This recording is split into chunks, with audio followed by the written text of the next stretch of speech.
Hi, I'm Yvonne Vissing, and we welcome you to this webinar. I feel I don't belong anywhere, learning from people with lived experiences about homelessness in New Hampshire. Uh, we will wait for just a minute to let everyone join the room, and then we will begin. Welcome, everyone. I wanted to start with an agenda of why we're here today.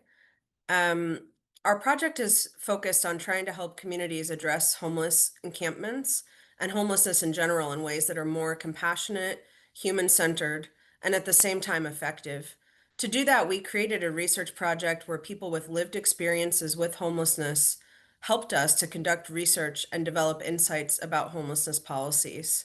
And so really we had two primary goals for this project. First, to provide insights for the development of homeless encampment policies, and second, to share contributions of people with lived experiences with homelessness. So today, we're going to start with a mentee poll where we can have some interaction with you as the audience.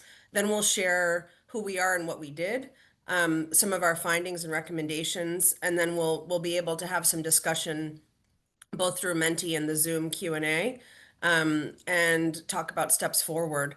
This is a webinar format, so at any time you can put questions into the Q&A and we will get to them towards the end of this. But we will also be using an interactive technology called Mentimeter. And if you haven't used this before, I recommend joining on your phone so that you can see the live poll on the computer, but you are welcome to join on your computer as well. So you would want to go to the website menti.com and type in the code 41478652. So I'll leave this up for a moment so people can join the Menti poll, and then I'm going to pull up the live poll. So I'll give you just a moment to get oriented there.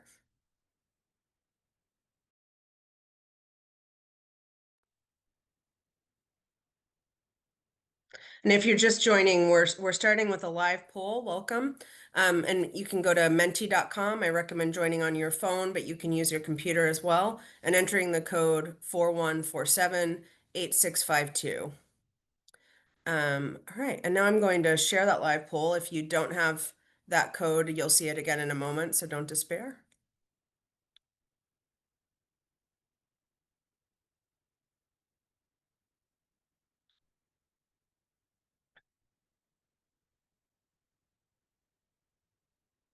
And sorry, just give me one moment here.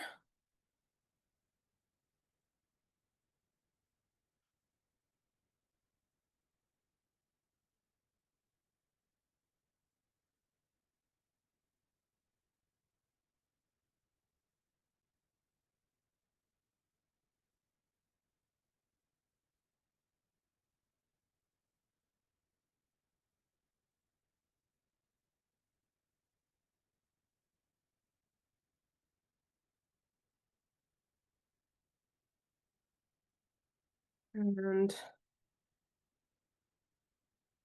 my browser seems to be frozen, so let me see. Let me give this one more try, and then we're gonna give up.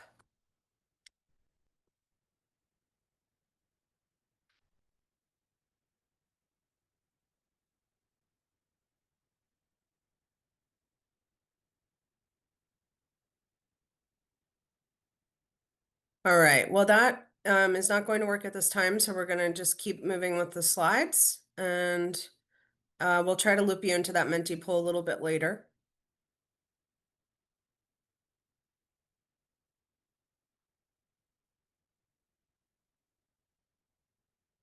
So I wanted to share some information about our research and share with you the research team.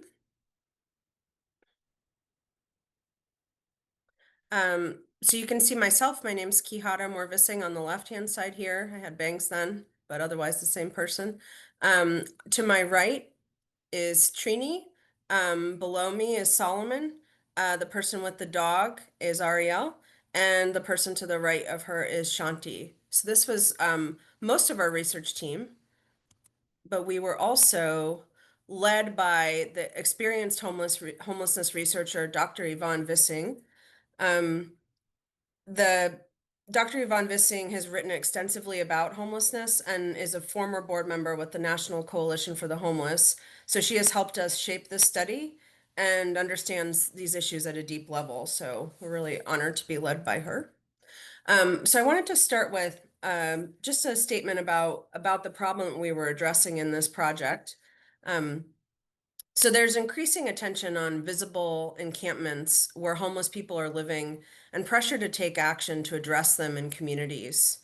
For people experiencing homelessness, they're grappling with an immense amount: safety, outdoor weather, food and wellness, and whatever factors contributed to their homelessness in the first place.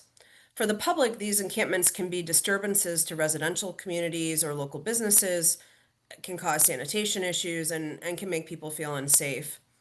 But I think as we all know, there's bigger policy issues behind homeless encampments. We all know that housing costs are astronomical, and so homelessness is often a product of a lack of affordable and suitable housing. Access to addiction and mental health services also affects this issue. Are there enough resources in the community? And in turn, taxes inevitably come up as an issue around this. Addressing homelessness costs money, whether it's around preventative supports like lowering the cost of housing and providing resources, to responsive supports like emergency services and cleanup costs, to criminal justice responses like police visits or even jailing homeless populations.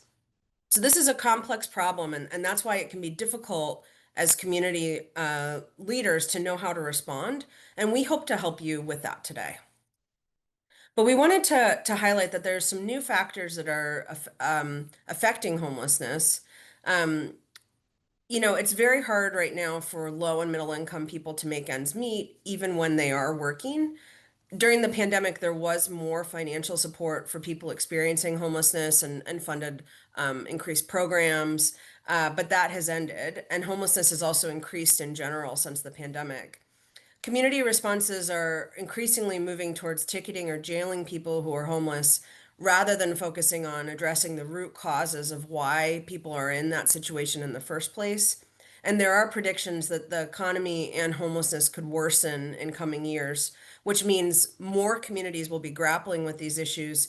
And some communities that are already grappling with these issues will find that these issues intensify. So, how does our project respond to these issues? This is what we're really excited to share with you today.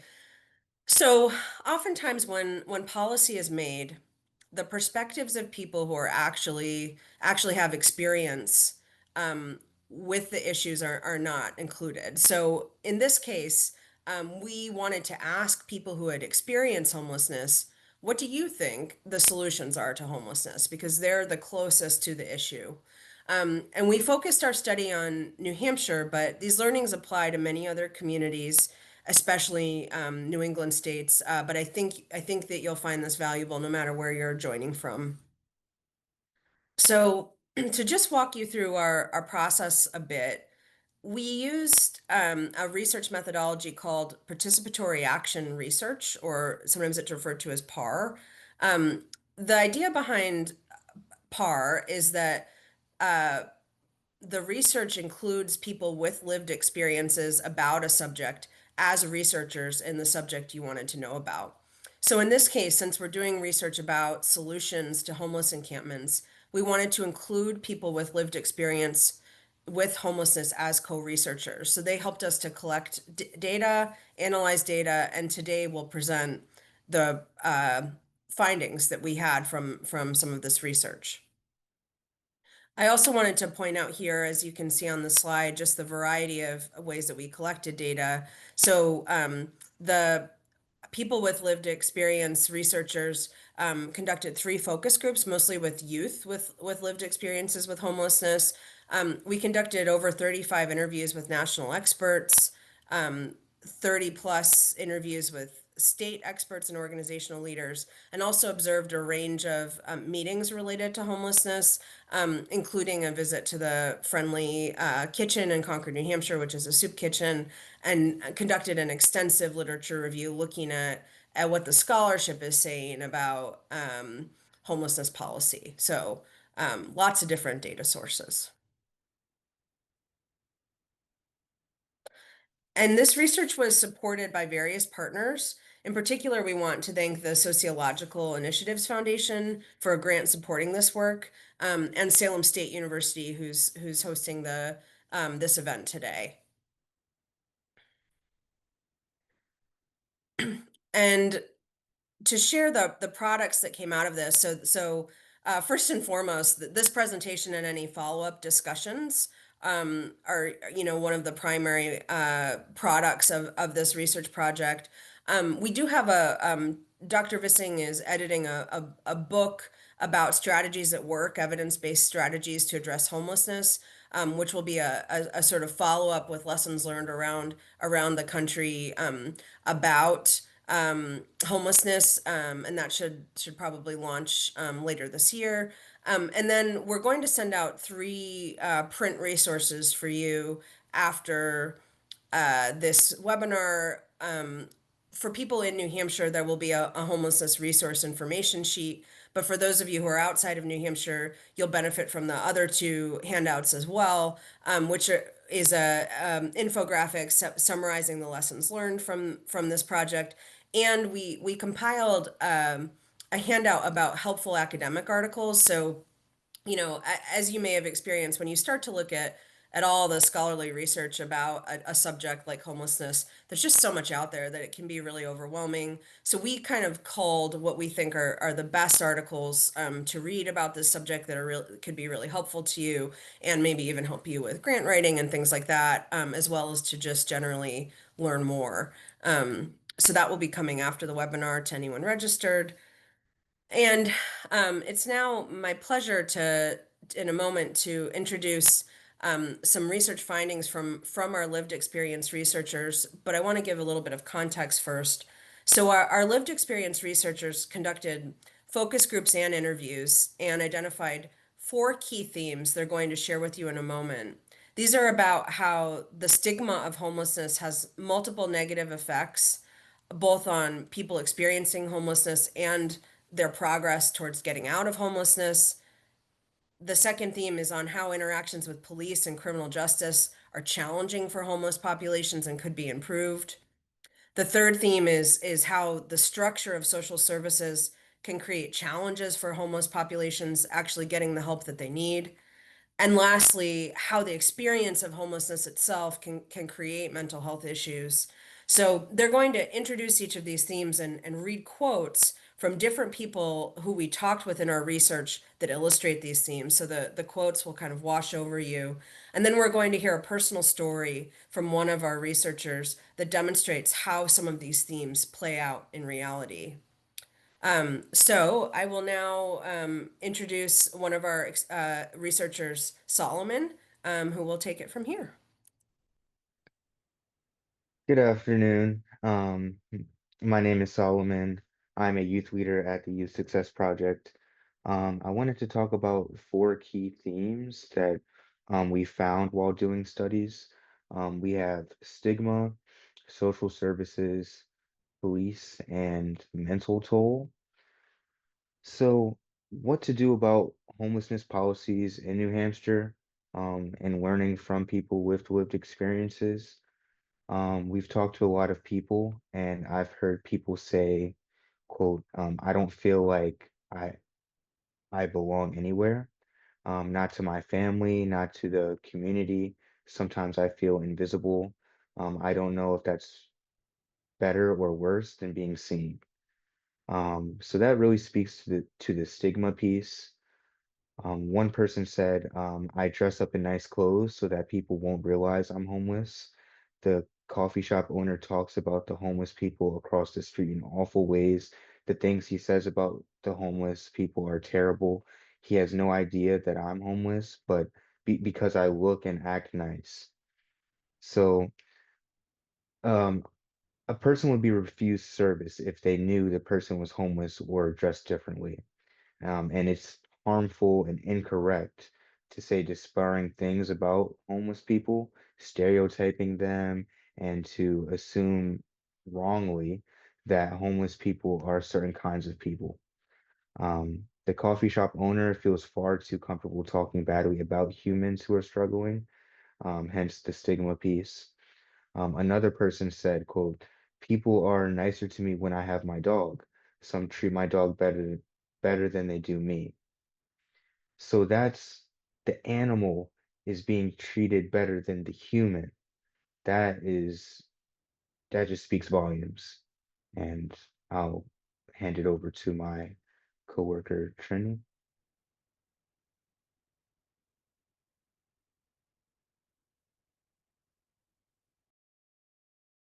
Good afternoon, everyone. I am Trini. I'm the youth organizer for the Youth Success Project, and today I'll be talking a little bit about the policing aspect of this resource policy. So as we know, the police aren't always compassionate to the experiences of people that are experiencing homelessness or housing instability. Um, a quote that we've heard is they accuse and rough handle us for doing nothing except being alive. One person said, "What are we supposed to do when we're physically or verbally attacked? Are we supposed to stand there and take it and not defend ourselves?" They were saying if they say or do anything, then just because they're homeless, they're likely to be the ones that are arrested or, pushed around. Um, Not the people who started it. So strategies that they use are to just turn and walk away. That especially might be bad in rural areas where there's little to no infrastructure outside of the police. Another quote we heard was that nowhere seems to be safe. People are scared to be in a tent somewhere. They don't want to fall asleep in a park or near a store. Someone said, "I'm not safe in my car because the cops beat on it and threaten to arrest me if I don't move." And sleep is a human right. So why are we policing sleeping in shelter? It speaks to how bad the relationship with the police are to people that are experiencing this. Someone also said cops are always suspicious. They accuse and rough handle us for doing nothing except being there, just being alive. So it's that connection with like decriminalizing human rights, like right, like people just want to sleep, have shelter, have somewhere warm to stay, and it's sad that they are always scared or being worried that they're going to end up being arrested or hassled just for trying to get their basic rights met. So that's our policing aspect. So I'll pass it to our ED, Ariel, and she'll talk about the social service systems. Thanks, Trini. Like Trini said, I'm the executive director of the Youth Success Project. My name's Ariel, and I use she, they pronouns. I also, as I dive into this theme, I'll also say that I have been a service provider in the youth homelessness world. As well, I'm also a person with lived experience of homelessness.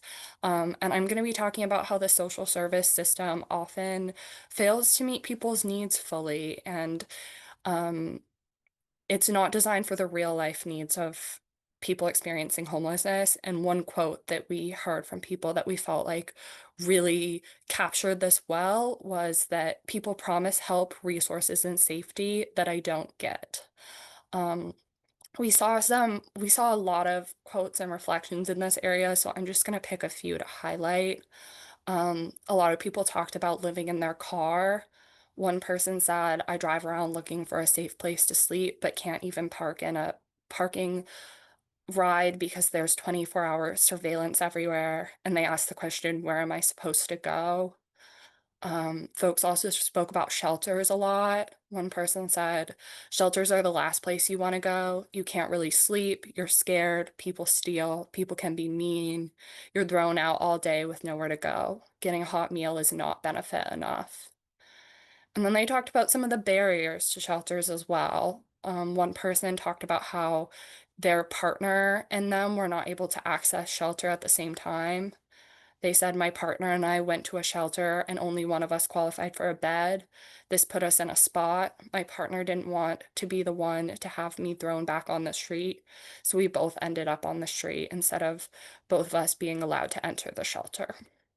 So we can see that while these shelters may be working hard to try to meet people's needs, they're also um, there's some big areas where they're not accessible to a lot of folks out there, and people are making some really hard decisions to keep themselves and the people that they love as safe as possible. Um, Another thing that people talked about were where resources do exist, such as subsidized phones. There's barriers with that. They might get very little data, maybe 2 GB a month, and that could be gone in 20 minutes. And finding something like a simple food pantry or access to a place to sleep at night can take multiple calls to get a single resource. So even where there are resources, they might not be cutting it. And then the last thing I wanted to touch on is that one person brought up that people with lived experience get it, and they really spoke to the importance of having folks with lived experience working in the social services world because it does break down, it starts to break down some of these barriers, and when social services workers really get what they're going through. And with that, I'm going to pass it back to Solomon to talk about the mental toll of homelessness. Thank you. The last thing I wanted to add about the mental toll of homelessness, were some quotes that we heard from people. A being, there's so much to stay on top of day to day when there's so many things to take care of, like finding a safe place to sleep, finding food, getting places, getting help.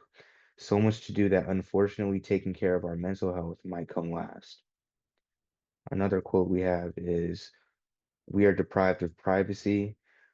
Living in public, you must always be on. Somebody's always watching you. There's no quiet, no safe place to be alone just to relax. There's also, I never seem to do anything right. Nothing, not the way I dress, how I think, my music, my friends, nothing. And the last quote is, I'm angry when people say, get a job. Like that's the antidote to our situation. So these quotes, they do speak to the mental toll of being homeless and just, thoughts that come with being homeless.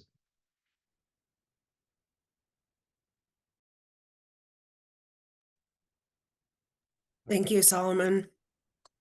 And now, Shanti, would you like to share a story about some of your experiences? Hi, yes. I wrote it down because otherwise I will forget what I was saying. But yeah, um, this is one of many experiences that I had. I know others have thousands more stories of their own. A little background. I have something called complex PTSD. I had a service dog named Mojo. In 2010, my car broke down for the last time, so we had nowhere to sleep. I found a group of folks in similar circumstance, and we slept in tents in the woods off a highway. They were sweet folk, but I often needed to find quiet places away from the pain and chaos of the day that is the life of anyone on the streets. Since people often judge others based on externals, I wore my hair up every day, earrings, I wear my skirt. And I have years of dance. Good posture changes how we're perceived. So when I had coffee money, I would sit in a cafe with Mojo. This was my connection with the world I otherwise felt estranged from. The owner of this one cafe was lovely to me and my dog. But one day I remember sitting there listening to him point out and disparage the group of homeless folk across the street. He was going on angrily about them as I sat horrified. He said they were ruining his business, although they were active businesses on either side of his business. What he did not know was that I was one of those people. This was my pack, the group of people who kept me safe at night. And his was just one voice among many who speak against those without a voice. Um, I kept returning when I had coffee money, hoping to plant the seeds of understanding with him, words that might bring his understanding rather than his disparagement and maybe acceptance. So that kind of stigma is everywhere. It leaves innumerable voices unheard. The most powerful stories are nothing but echoes if no one's listening. And I've come to believe that we can end this stigma and bridge the gaps between fear and connection with stories. So listening brings understanding, and connection brings healing. So thank you for listening. Thank you for sharing that story. Sure. And now, I'd love for the lived experience researchers to share what some of your takeaways were around what we need based on the research that you analyzed. Yes, thank you, Kiara. What we need, I'm going to pull a quote to kind of wrap this all around, but give me a chance, a real chance is what we kind of quoted this section for. People need transportation. We have a quote that says, it could be a bike, a used car, a scooter, a voucher, a bus pass. We can't get to appointments or get to a job if we don't have transportation. We can't get to resources, especially if we live in rural areas. So something as simple as a bus pass is what people want. They're not asking for Mercedes Benzes. They're not asking, you know what I mean? Just the bare minimum, which would be a voucher, a bus pass, even just for a day. Another thing we heard was giving people a gym pass would be really helpful. Then they would have a place to shower and go to the bathroom. We could work out to get healthier. It would be a nice place where we could go and not have to hang out on the street, especially during bad weather. Another quote was, a 24-hour gym pass would make things a lot better for me. A gym has a shower, it has towels, it has clean things. How do we expect people to get jobs if they're not able to get their basic needs met, like transportation, hygiene, food, stuff in that realm? Another quote we heard was, temperature and weather is a problem. We need to be somewhere we can be safe. Cooling and warming centers are important. Places should let us sleep on the floor as a bare minimum to keep from freezing to death, but instead they turn us away. That's better than nothing. We could die. Do you understand that, administrators? Another quote was, we need an option for where we can park and not get into any trouble and feel safe and not be noticed. There are very few places like that. So to wrap that up, it's basically, again, basic needs. Everything that these people are asking are like, why don't we have that already? Warming centers, bus vouchers, and bus passes should be more easily attainable and accessible. Transportation, again, I'm going to wrap it back to bus passes. I apologize, not trying to be redundant, but it's clearly a basic need that everybody should be able to have access to easily. It shouldn't be a hassle. It shouldn't be a barrier. And I'm just going to pass it to Ariel to wrap us up out of this section. Thanks, Trini. And everything that Trini shared are direct quotes from folks directly saying what they like identify as needs. So we wanted to make sure that we provided some space where they could speak directly to you all as well. So to wrap us up, I'm just going to share a final quote that I think wraps a lot of what we talked about today up nicely. Quote, the public needs better education about why homelessness exists, that we are good and nice people, that we need help. They could help us in all kinds of ways, especially about how they think about us. The words they say about homeless people, even acts of kindness would help.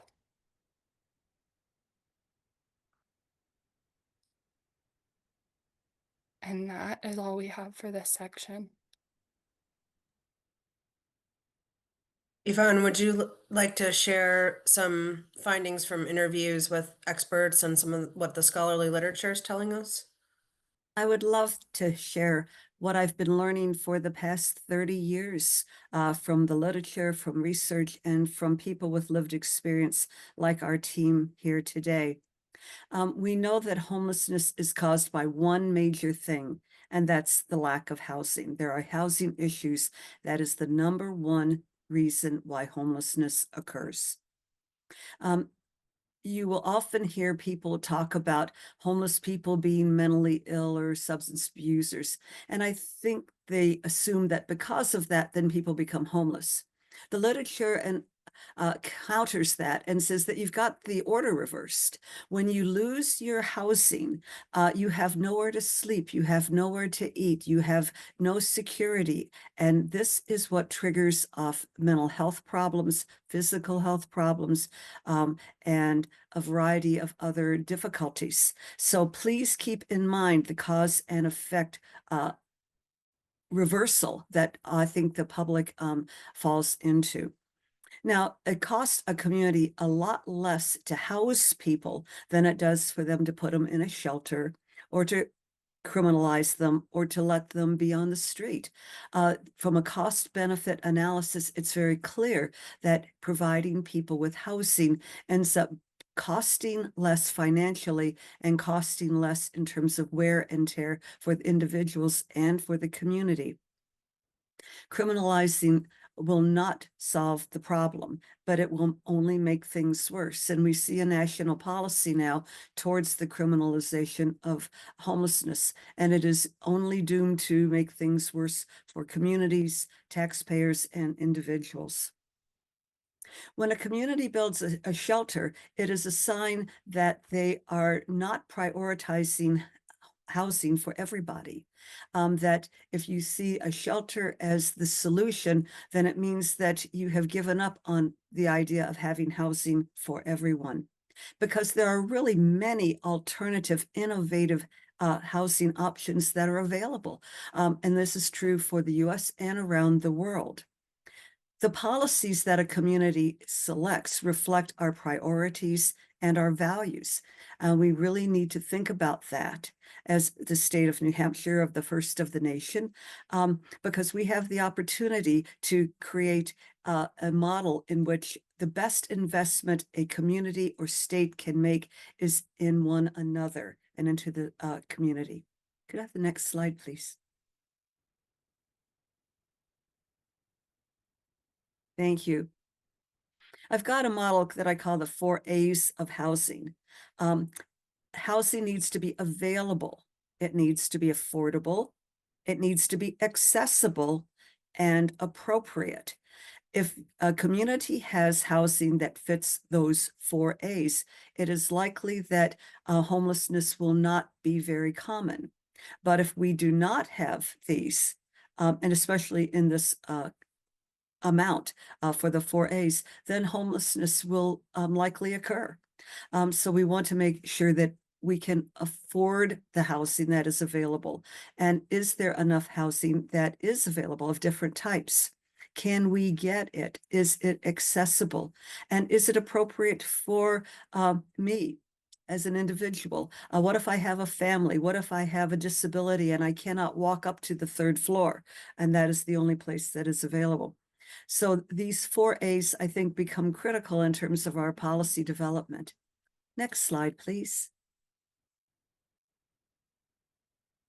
There are 3 takeaways that we have learned in this project about encampment policies.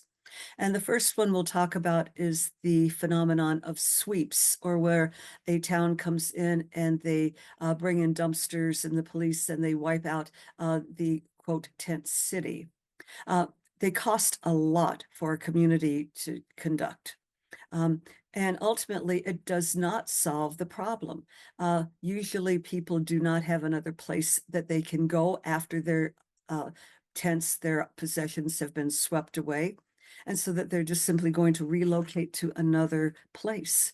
That it costs more for homeless people to restart from scratch, and it costs a community more to be able to help them than if we would just simply find a more compassionate strategy. Sweeps put people into distress and trauma, and it exacerbates the situation so that they are not proactive, they are reactive, and it ultimately is a negative outcome. Criminalization is another issue that has become more common in the US since the Supreme Court decision. And it punishes people for being poor, for not having housing, for having problems that have really been beyond their control. The criminalization or use of police to come in and ticket people, arrest them, put them in jail, cost a lot for the municipalities, but it also cost a lot for secondary problems. If you have been then labeled a criminal because you have not had a place to live, then a landlord isn't going to want to rent to you. That an employer is going to check your record and find that if you've got a crime, they're not going to want to hire you. So it creates a variety of secondary problems. This criminalization approach prevents a focus on helping people because it doesn't look at why people are homeless. There are communities where police officers have been trained to get to know people, find why they are homeless, what they need, and then help them to secure the resources. And then it makes their homelessness go away because they're able to be secure in long-term housing. So criminalization is a reactive, not a proactive strategy. And the next takeaway that we have is looking at the community narratives. Our speakers today have talked about the stigmatization and the negative response that they have had. There's a view about homeless people being bad, dirty, shiftless, lazy, sick, mentally ill, and a variety of negative stereotypes. And by and large, these are not true. That these negative narratives need to be changed because they create further problems for both individuals and for communities. They create a cycle of shame and blame for people who are homeless, and it really prevents them from getting the help that they need. If you shift the narrative toward one that's positive, that looks at compassion, that looks at respect, it looks at everybody in the community as being a member of our community, then it helps to facilitate a truer understanding of people's experiences and the issues that they have to face. It encourages the building of solutions and supports that prevent personal and housing distress. Because one thing that we have learned for sure is that anybody at any time could become homeless if the right set of factors converge. Next slide, please.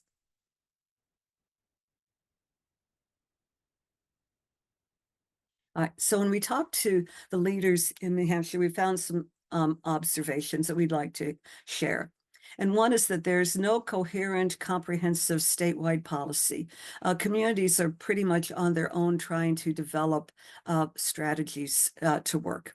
And so a organized policy platform that is built on support would be very helpful. Leaders respond when they have public pressure.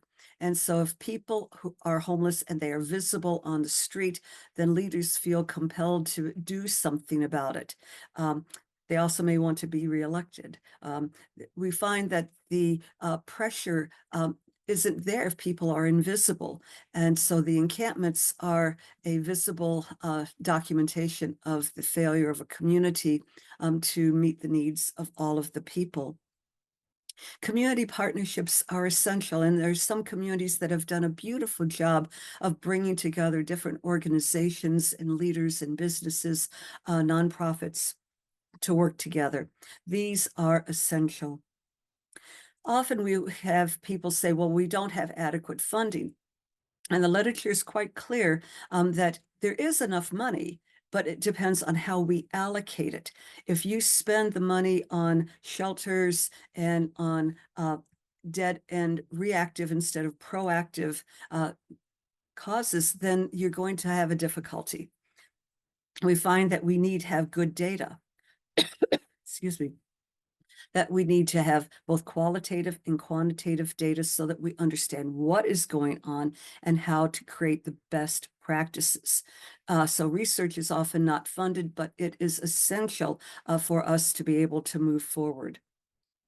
We want to have policies that are shaped by people with lived experience because a lot of the policies that get created are made by people who have plenty of money, their own houses, and they've never had to confront the realities of what our team today has told you about. Ultimately, we believe that the leaders in New Hampshire want to help. They do. They don't want homelessness. They want to be compassionate, but they don't know what to do. They don't know what the best practices are. And these are why we're engaging in this conversation today, to say that there are ways to help. Next slide, please. So if we look at just the issue of housing and encampments for a minute on some policies that work. In housing, you could have tiny houses. You could change the zoning laws. You could convert existing buildings into housing units. You could look at the cost of housing compared to what people make. We are finding that there could be creative mortgages. Eviction policies should be fair. There may be new ways to finance, and that there are a variety of innovative and creative models that exist that are things perhaps you've never even thought about that are around the world that have reduced homelessness to the point of it being almost zero. When we talk about encampments, until the day comes that there is enough of the 4 A's of the affordable, available, accessible, appropriate housing, then there may be the need for people, well, there may be the phenomenon of the people being on the street. So if you're going to have it, is it wise to create a location where people could be and build a sense of community? People need to have a safe place where they can sleep, where they can decide who gets to come in and who is not allowed. They need to be safe. There need to be storage units where people can put their personal possessions. There have to be areas where they can put their food and they can cook it safely so that they can have good nutrition. There have to be areas where people can maintain good hygiene, spaces where they all collectively put the trash in one spot. As you've pointed out, they need phones, they need transportation. An encampment could have the social services and healthcare facilities available there at the site of the encampment so that people didn't have the struggle of trying to travel long distances to get help. The encampment communities that have been like this have had co-created resident participation and policy development and leadership because it's part of their community and they feel a part. Next slide, please. There is a National Council of State Legislators that has a free program to teach politicians, government leaders, and NGO leaders about how to better meet the needs of homeless adults and youth. We could create in New Hampshire a homeless youth fellows program that we could already pull together some of the resources that are available, like the Granite State Leaders, the Youth Success Project, and many of the areas efforts that are going around the state. And remember the notice of nothing about us without us. The people that you have seen today have shared their wisdom and their gifts, and that they are a worthy investment, and we would like to see you build upon that. Next.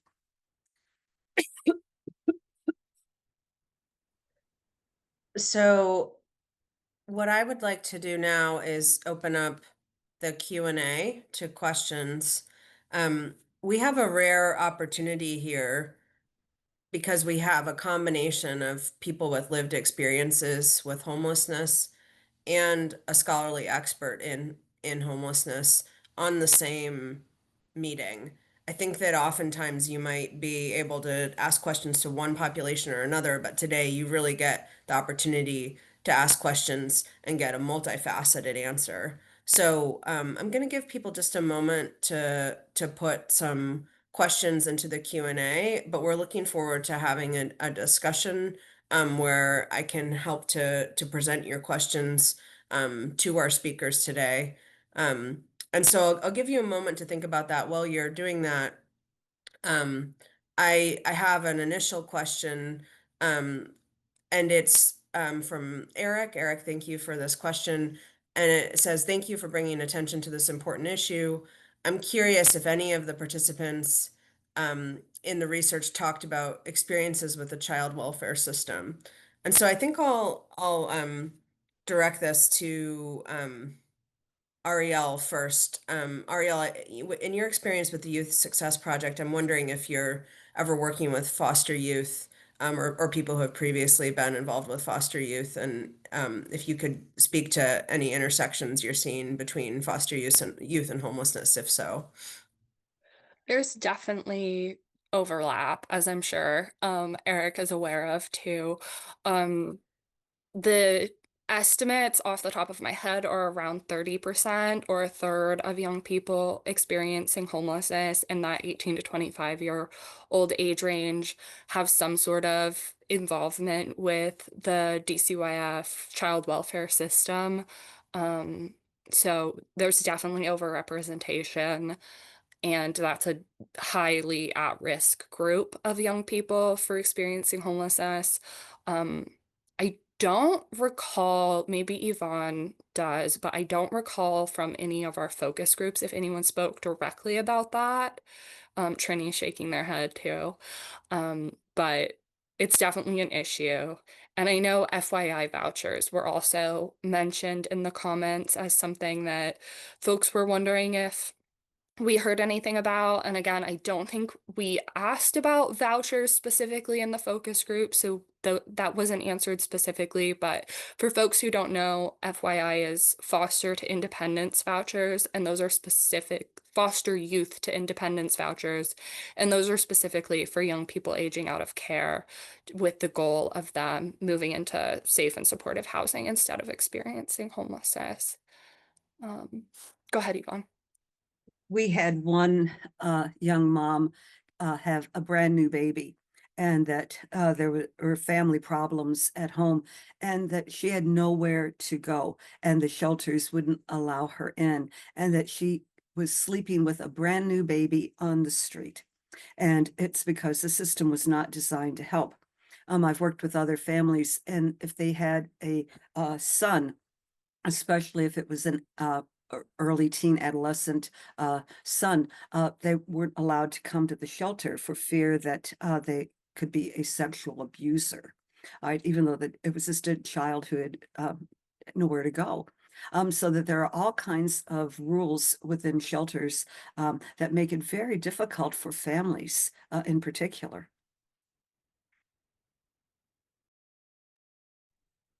Thank you. And then our next question is about youth homelessness. There's a question of what are factors that contribute to youth homelessness, and is this different than adult homelessness? Solomon, maybe we could start with you for this question, and Trini, or Ariel, if you have thoughts, you're welcome to share them as well. So the question is around what factors affect youth homelessness in particular. Okay. So some factors that affect youth homelessness, I would say are, I've heard before that like times have changed and things like that. So there's wage gaps and housing just being a lot more expensive nowadays.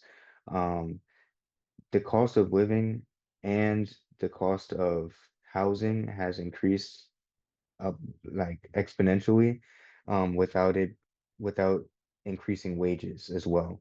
As far as youth homelessness goes, I would say that where you're coming from, your environment growing up plays a big part in that. The schools can do a lot to help and make sure that they're getting the resources, the education, the training that they need. Um, and I'll see if Trini or Ariel has any more thoughts on that. And if I think of anything else, I'll let you know for sure. Hi again, everyone. I would say what I hear a lot is obviously just basic needs being met, but also what I think a common theme with our focus groups was like the disconnection from like the youth to their parents or their family. I think that's a big barrier. And then yeah, just basic needs like just and like also lack of support. So like the pipeline between school or like stuff like that, lack of support between parents, administrators at school, and just people that that youth look up to, there's a lack, there's a gap there. I feel like schools also don't teach you a lot of basic needs that you need to know, a lot of financial things that we need to know at a young age to kind of just throw us out into the world when we're adults. So a common theme would be family issues and then lack of support, I'd say. And then basic needs as well. And I can speak a little bit to the data as well. The single biggest risk factor is identified by Chapin Hall, which is a big youth homelessness research institute at the University of Chicago. They found that the single biggest risk factors was not finishing high school or earning a GED or high set. That I don't remember the percentages off the top of my head, but that was the single biggest risk factor. LGBTQ youth, youth of color are also at higher risk of homelessness.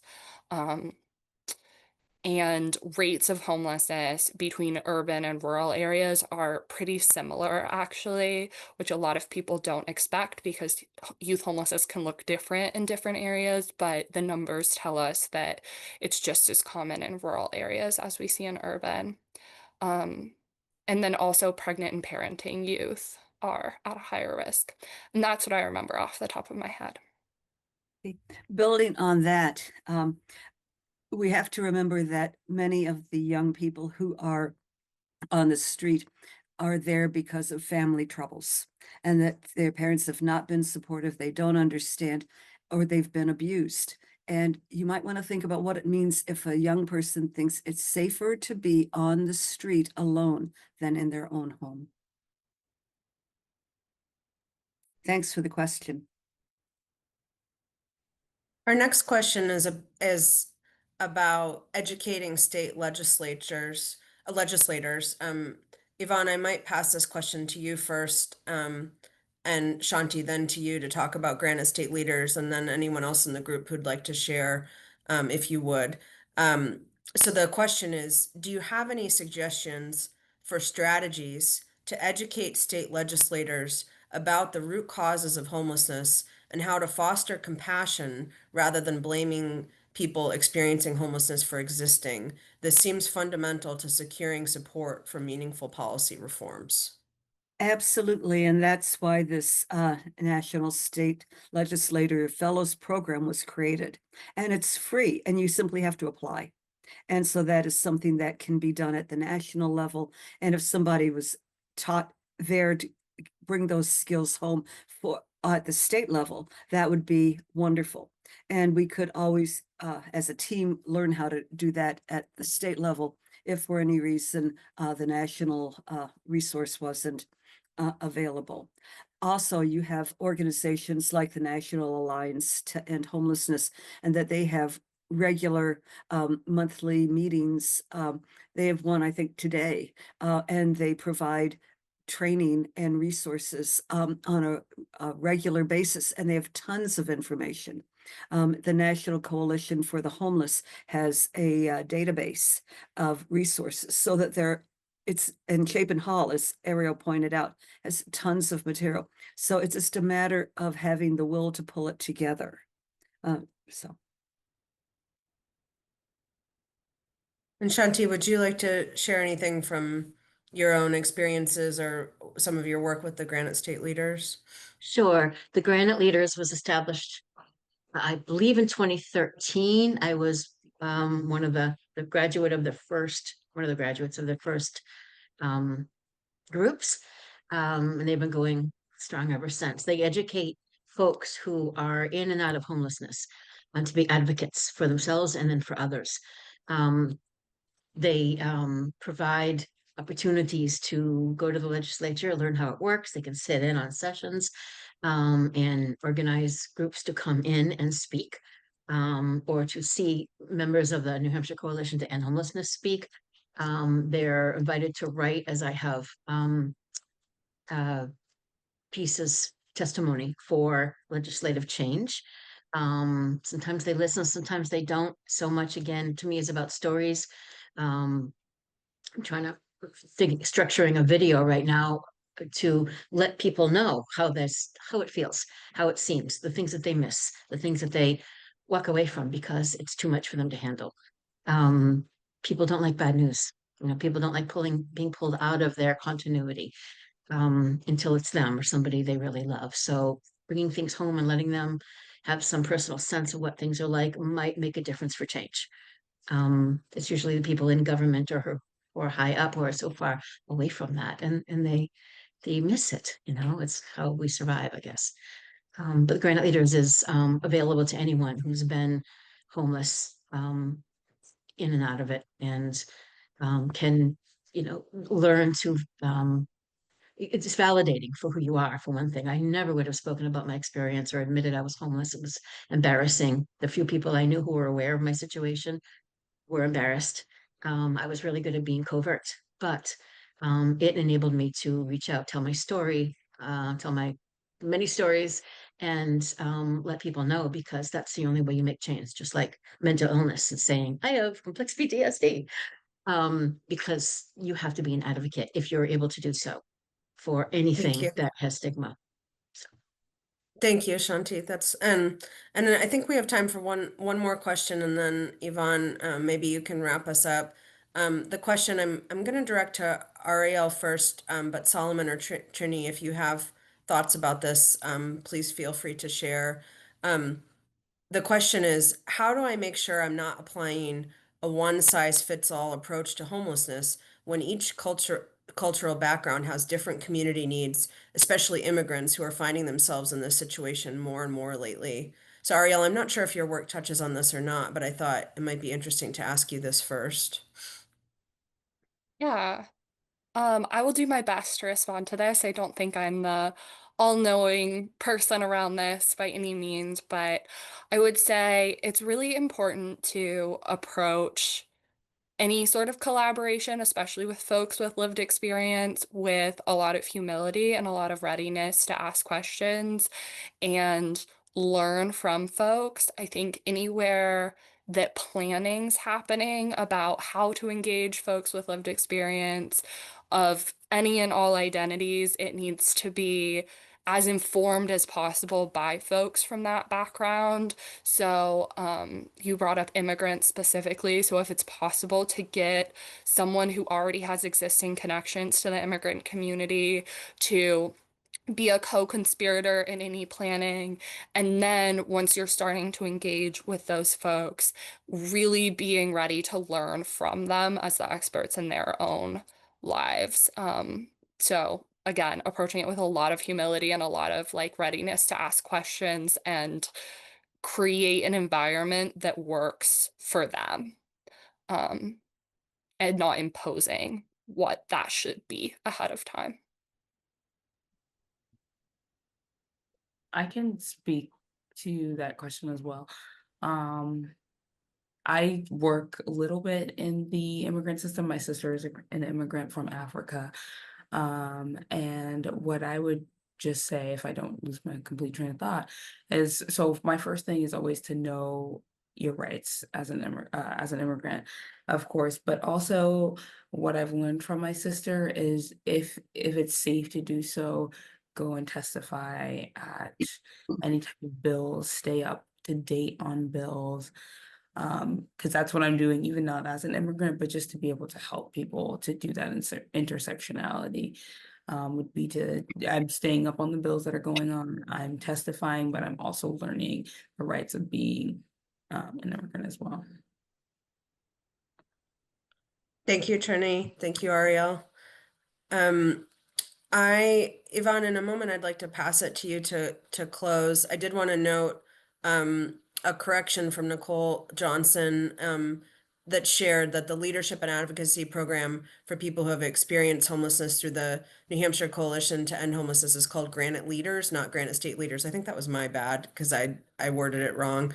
So sorry about that. It's a paid program and applications are generally open around March. So good for people to know.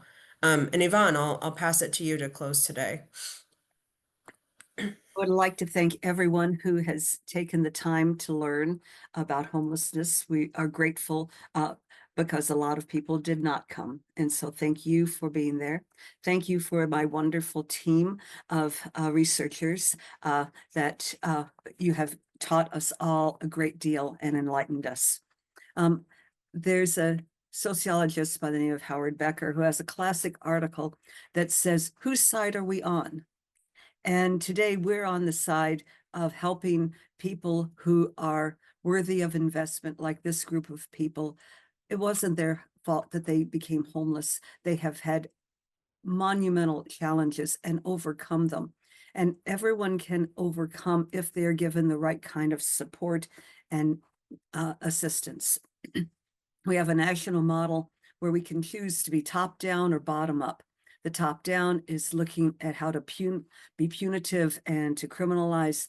A bottom up strategy is to humanize and be respectful and find a way to use that investment that we have as a community wisely so that we can give everybody the opportunity to survive and thrive. I believe that the best investment we can possibly make is in young people who are going to be the parents, the workers, the leaders of tomorrow. All of these folks have gifts and talents that they have, and we would like to be able to expand that orientation to everyone, because we know that any of us at any point in time could be homeless if the right set of configurations occur. So I end our day together with 2 points. One is we are here to help you. Let us know how we can be of assistance to you. And the other is to ask you together, what is the New Hampshire way to address homelessness? Thank you all so much.